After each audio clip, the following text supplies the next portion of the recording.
കടുത്ത വേനൽ ചൂടിലും കുളിർമയുള്ള കാഴ്ചയായി മഞ്ഞ വസന്തം തീർത്തൊരു വീട്. പെരിഞ്ചേരി തിരുഹൃദയ പള്ളിക്ക് സമീപം തോക്കടം ജോസിന്റെ വീടാണ് മഞ്ഞ പൂക്കളാൽ മനോഹരമാകുന്നത്.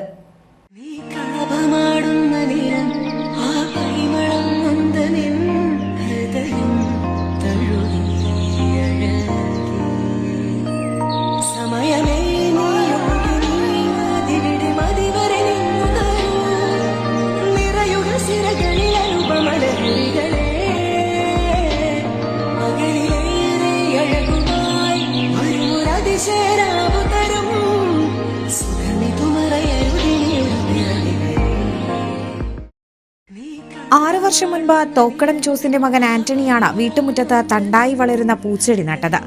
ഗ്രാഫിക് ഡിസൈനറായ ആന്റണി കുട്ടിക്കാലം മുതൽക്കേ പൂച്ചെടികളോടും ചെറിയ തോതിൽ കൃഷിയോടും താല്പര്യമുള്ളയാളാണ്. മണ്ണുത്തിയിലെ നഴ്സറിയിൽ നിന്ന് ഏതാനും ചെടികൾക്കൊപ്പം മഞ്ഞപ്പൂക്കൾ വിരിഞ്ഞ ചെടിയും വാങ്ങി. 6 വർഷം കഴിയുന്നതിനിടെ ഒറ്റനില വീട് ഏതാണ്ട് പൂർണ്ണമായും മഞ്ഞപ്പൂക്കളുടെ വസന്ത കാഴ്ചയിലമർന്നു. ഒരേ ഒരു തണ്ടിൽ നിന്നാണ് വീടിന്റെ 3/4 ഭാഗവും മഞ്ഞപ്പൂക്കളും പച്ചിലകളും ചേർന്ന ചെടി പടർന്നു കയറിയത്. ക്യാറ്റ്സ്ക്ലോ ക്രീപ്പർ എന്നാണ് ഈ ചെടി അറിയപ്പെടുന്നത്. ഡോളി ചന്ദ്ര അംഗ്വിസ് കാറ്റി എന്നൊരു പേരും ഈ സുന്ദരി ചെടിക്കുണ്ട്.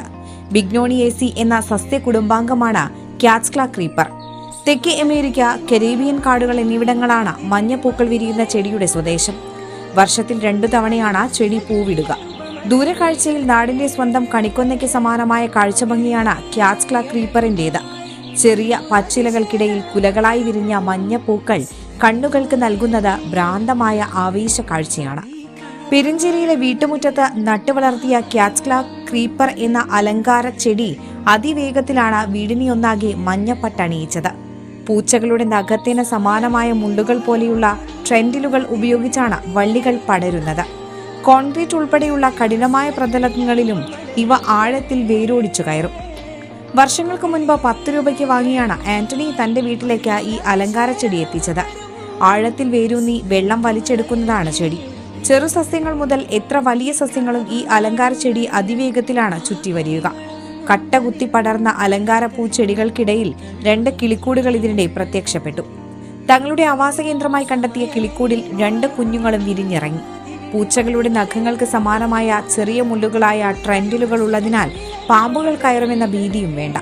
ദിവസവും 2 നേരം വെള്ളമൊഴിച്ചു കൊടുക്കുന്നത് മാത്രമാണ് ചെടിക്കുള്ള പരിപാലനമെന്ന് തോക്കടം ജോസിന്റെ മകൻ ആന്റണി പറയുന്നു.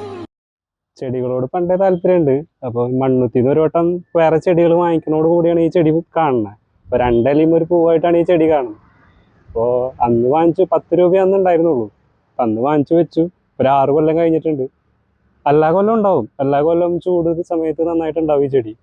കഴിഞ്ഞ കൊല്ലം 2 വട്ടമായിട്ട് പൂത്തിട്ടുണ്ട് ഈ ചെടി. പിന്നെ വേറെ നമ്മൾ വളങ്ങളോ കാര്യങ്ങളൊന്നും ചെയ്യണില്ല. 2 നേരം നമ്മൾ വെള്ളം ഒഴിക്കും. കിണറ്റിലെ വെള്ളം 2 നേരം ഒഴിക്കുന്നുണ്ട്. ഇതിൽ ശ്രദ്ധിക്കേണ്ട എന്താണെന്ന് വെച്ചാൽ ഇതിൻ്റെ വേര് കുറച്ച് ഇത്തിരി കൂടിയും ഹാർഡാണ്. ഇപ്പോൾ വീടുമൊക്കെ വെക്കുമ്പോൾ വീടിൻ്റെ പില്ലറുകൾ അല്ലെങ്കിൽ ചുമരൊക്കെ കുറച്ചുകൂടിയും പ്രശ്നങ്ങൾ ഉണ്ടാവാൻ സാധ്യത കൂടുതലാണ്. വേറെ ഇതിൽ പ്രശ്നങ്ങൾ ഇപ്പോൾ നമ്മൾ വീടുമ്പോൾ കയറ്റുമ്പോൾ കുറേ പേര് ചോദിക്കും പാമ്പ് കയറുണ്ടോ എന്ന് ചോദിക്കും.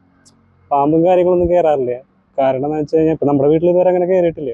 കാരണം ഇതുമ്പോൾ ഒരു മുള്ളിൻ്റെ ഒരു ഇതുണ്ട് ചെടിയിൽ. അപ്പം അതുള്ളതുകൊണ്ട് തന്നെ പാമ്പുകൾക്ക് അങ്ങനെ അതിൻ്റെ ഇടയിൽ കൂടെ പോകാനുള്ളൊരു സാധ്യത കുറവാണ്. നമുക്കിതുവരെ കിട്ടിയിട്ടില്ല അങ്ങനെ പാമ്പിൻ്റെ ഇത്. അതുകൊണ്ട് ഞാൻ വീടുമ്പോൾ കയറ്റിയത്. പക്ഷേ ചുമരുമ്മയ്ക്ക് കുറച്ച് പ്രശ്നങ്ങളുണ്ട്. ഈ വേര് പിടിച്ചിരുന്നിട്ട് ചുമര് പൊട്ടിപ്പോണ ഇതൊക്കെ അല്ലെങ്കിൽ വിള്ളലുകളൊക്കെ വരാൻ ചാൻസസ് ഉണ്ട്. പിതാവ് ജോസും അമ്മ ജാൻസിയും സഹോദരിമാരായ റോസ്മോളും ജോമോളും അലങ്കാര ചെടി പരിപാലനത്തിന് പിന്തുണ നൽകുന്നു. കാഴ്ചയുടെ മഞ്ഞ വസന്തം നൽകുമെങ്കിലും ക്യാറ്റ്സ്ക്ലോ ക്രീപ്പർ എന്ന അലങ്കാര ചെടിയോട് കൂടുതൽ ജാഗ്രതയും അനിവാര്യമാണ്. വീടിനോട് അധികം പടർന്നു കയറാൻ കഴിയാത്ത വിധം കൃത്യമായി വെട്ടിയൊതുക്കൽ വേണ്ടതാണ്. ചുമരുകളിലും തൂണുകളിലും മറ്റും വേരൂന്നിയാൽ വർഷങ്ങൾക്കപ്പുറം തകർച്ചയ്ക്കും അത് കാരണമാകും. ഏതായാലും മഞ്ഞപ്പൂക്കളുടെ മേലങ്കി അണിഞ്ഞ പെരിഞ്ചേരിയിലെ തോക്കടം ജോസിന്റെ വീടിന് ആസ്വാദകരുമേറിയിരിക്കുകയാണ്.